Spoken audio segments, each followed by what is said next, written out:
राजस्थान की राजनीति में उस वक्त ऐसा सियासी भूचाल आया जिसने सत्ता के गलियारों से लेकर पूरे मारवाड़ तक हलचल मचा दी।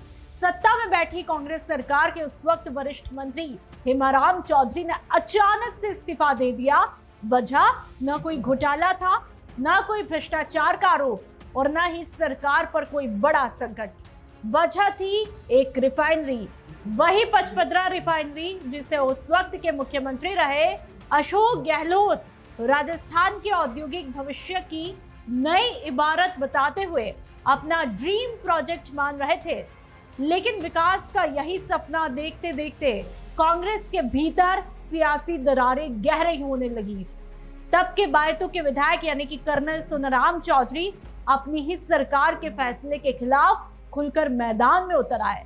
आंदोलन शुरू हुए, धरने भी हुए और इस्तीफे हुए और पूरा मारवाड़ एक सवाल पर बच गया।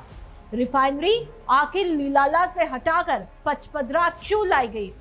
क्या ये सिर्फ जगह बदलने का फैसला था या इसके पीछे राजनीति, क्षेत्रीय दबाव और सत्ता के भीतर चल रही खींचतान की कोई बड़ी कहानी छिपी थी? तो आज बताएंगे पचपदरा रिफाइनरी की वह इनसाइड स्टोरी जिसने सिर्फ एक औद्योगिक परियोजना नहीं बल्कि राजस्थान की राजनीति को भी हमेशा के लिए बदल दिया। लेकिन इस कहानी को समझने के लिए हमें थोड़ा पीछे चलना होगा। साल था 2009। बाड़मेर की धरती से तेल निकल चुका था। पहली बार राजस्थान को एहसास हुआ कि जिस प्रदेश को लोग सिर्फ रेगिस्तान कहते हैं, उसकी रेत के नीचे अरबों रुपए की ऊर्जा भी छिपी हुई है। सवाल उठने लगा, जब तेल राजस्थान की धरती से निकल रहा है तो उसकी रिफाइनिंग गुजरात या दूसरे राज्यों में क्यों हो? क्यों नहीं राजस्थान को उसका पूरा आर्थिक लाभ मिले? यही वह सवाल भी था जिसने राजस्थान में रिफाइनरी की मांग को जन्म दिया। इसके बाद तब की अशोक गहलोत सरकार ने इस सपने को सरकारी योजना का रूप दिया। केंद्र में मनमोहन सिंह के नेतृत्व वाली यूपीए सरकार थी। सोनिया गांधी यूपीए की चेयरपर्सन थी और राज्य सरकार लगातार इस परियोजना को मंजूरी दिलाने में जुटी हुई थी। एचपीसीएल के साथ समझौते हुए केंद्र से स्वीकृतियां मिली और 2013 में पचपदरा रिफाइनरी परियोजना का शिलान्यास भी हुआ।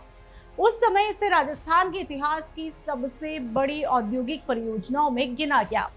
उम्मीद थी कि यह प्रोजेक्ट सिर्फ पेट्रोल डीजल नहीं बनाएगा बल्कि पश्चिमी राजस्थान की किस्मत भी बदल देगा। लेकिन राजनीति में अक्सर सबसे बड़ा विवाद वहीं पर शुरू होता है जहां सबसे बड़ा विकास पहुंचने वाला होता है। शिलान्यास से पहले तक माना जा रहा था कि रिफाइनरी बायतू क्षेत्र के लीलाला में बनेगी। स्थानीय लोग उसी हिसाब से भविष्य के सपने भी देख रहे थे।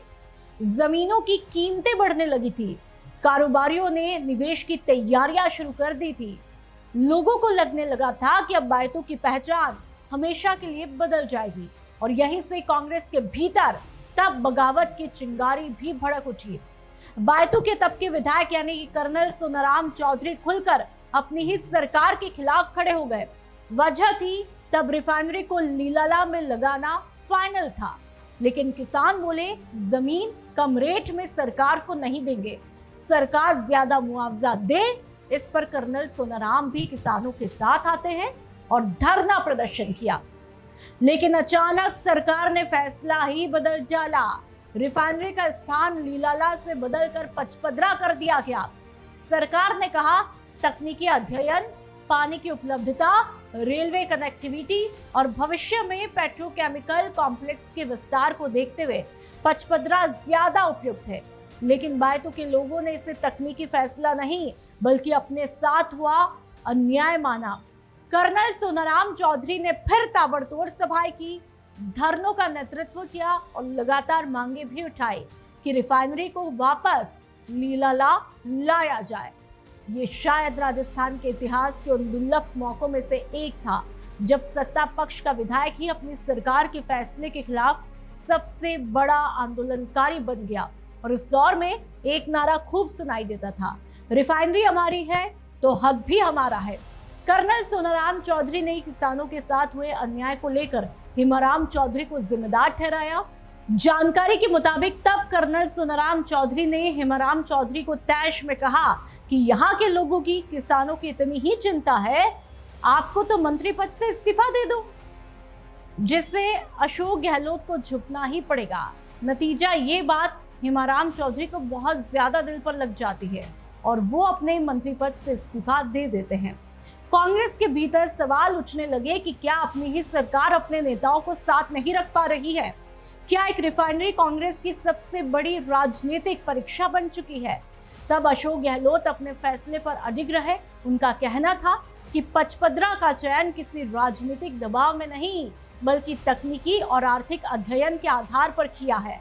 आखिरकार सरकार पीछे नहीं हटी और कुछ समय बाद हेमाराम चौधरी ने अपना इस्तीफा वापस लिया।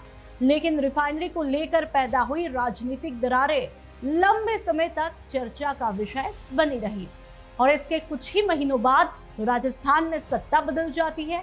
बीजेपी की सरकार आई। वसुंधरा राजे ने परियोजना के आर्थिक मॉडल और समझौतों की समीक्षा कराई। कई सालों तक नई शर्तों पर बातचीत चलती रही। फिर परियोजना को नए स्वरूप में आगे बढ़ाया गया और 2018 में प्रधानमंत्री नरेंद्र मोदी ने निर्माण कार्य के बड़े चरण का शुभारंभ किया। इसके बाद निर्माण ने कहा जाता है कि रफ्तार भी पकड़ी। कोविड जैसी चुनौतियां भी आई, लागत भी बढ़ती चली गई, लेकिन परियोजना आगे बढ़ती रही और आज सालों बाद वही रिफाइनरी राजस्थान के सबसे बड़े औद्योगिक प्रोजेक्ट के रूप में खड़ी हुई है। इतिहास जब पचपदरा रिफाइनरी को याद करेगा तो सिर्फ ये नहीं लिखेगा कि यहाँ पर 70,000 करोड़ रुपए से ज्यादा की परियोजना बनी। इतिहास ये भी दर्ज करेगा कि इस रिफाइनरी ने राजस्थान की राजनीति में ऐसा दौर देखा जब विकास का सपना सत्ता के भीतर ही संघर्ष बन गया। एक मुख्यमंत्री अपने फैसले पर अडिग रहा, एक मंत्री ने इस्तीफा दिया और एक विधायक ने अपनी ही सरकार के खिलाफ मोर्चा तक खोल दिया था और पूरा मारवाड़ विकास की दिशा पर बट गया।